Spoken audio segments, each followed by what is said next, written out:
It's not hyperbole to suggest that there is no national treasure, none that is grander than the Grand Canyon.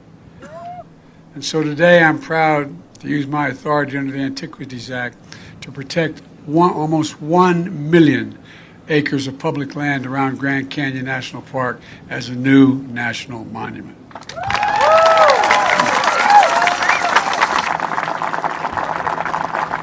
Help right the wrongs of the past and conserve this land of ancestral footprints for all future generations.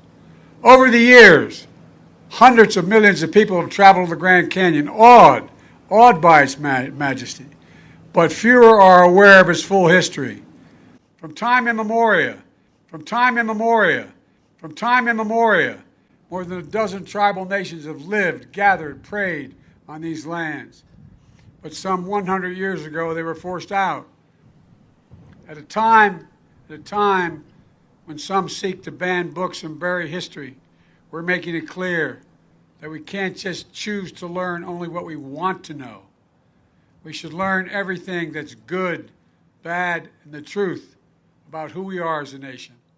That's what great nations do, and we're the greatest of all nations.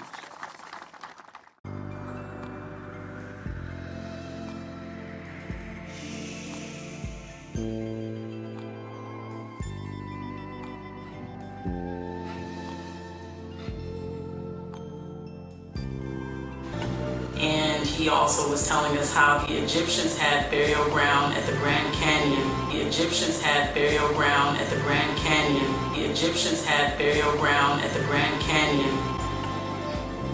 And that the Mississippi River was sailed by Hatshepsut, who was half human and half Amun-Re. And life was started on planet Earth, a new form of life, because life that was here was burnt up by the crashes, the explosions, and the earthquake that caused it to go out of water. When you cut a planet in half, almost all the life form is dead. It was later on that, I think it's about 11 billion years ago, right? That's it. That the moon, which was an independent planet, broke off from it. It got its name Kingu, because the head of the fleet that launched out, which is the 11 fleets from the planet, Tamat, was called Kingu, right? And their moon became known as Kingu or Shishki.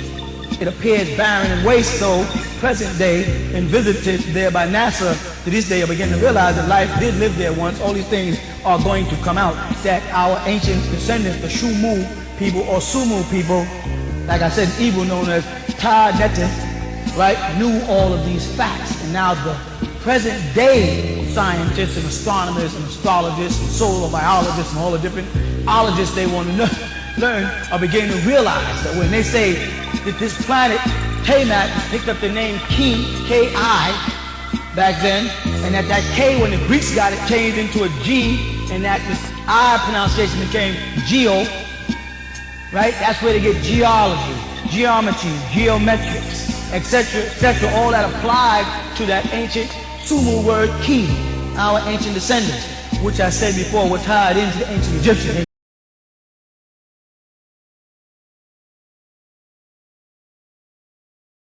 So this man, before we had the quotation from Moon, he wanted everybody to speak the same dialect. So he got angry because that he couldn't make them do it. So Allah taught me, in the person of Master F. Muhammad, that this man said, well, I will restore us all. That shows you how powerful a God is. He knows that he is God and having power over the earth and the heavens above the earth. He wants them to obey him and the people that is on. So he set out to do so. So he started drilling in our planet. So Allah taught me, in the person of Master Farad Muhammad, to whom praises is due forever, he began drilling in the planet.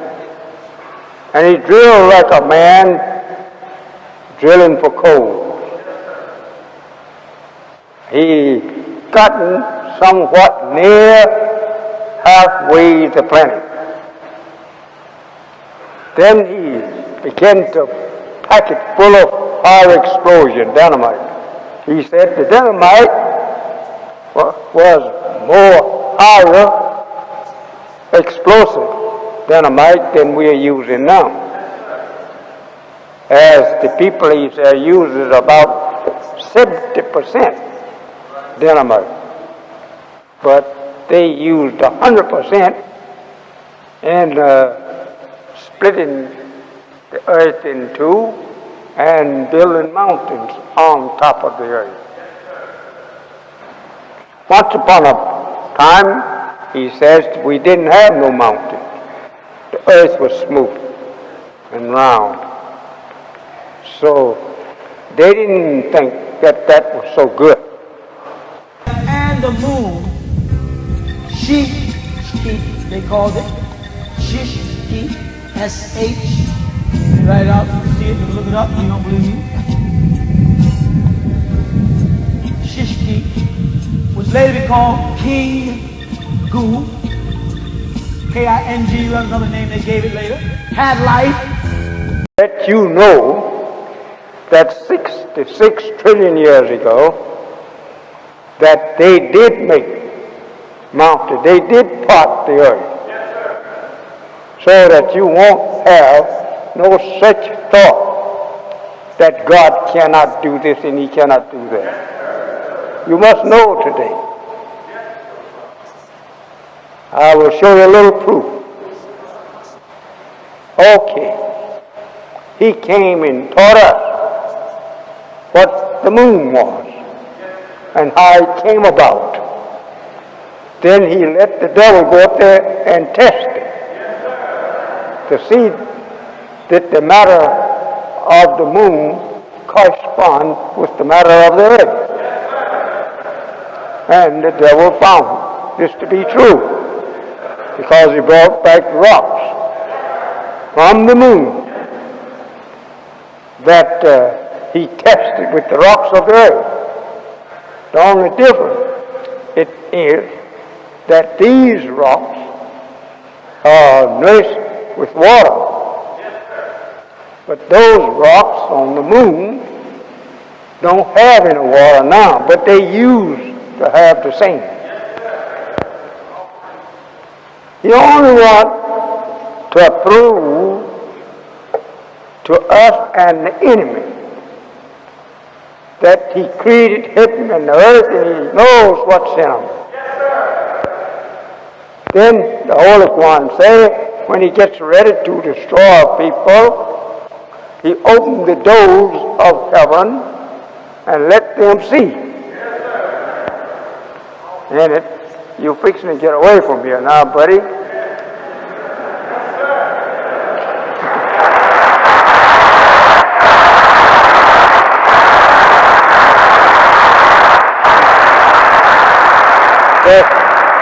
Think over it.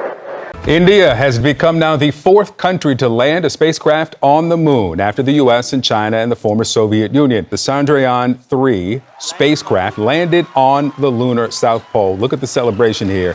India's space research organization is already sharing stunning photos from the mission. India landed on the south pole of the moon, and experts believe there could be ice, mineral deposits, valuable elements there.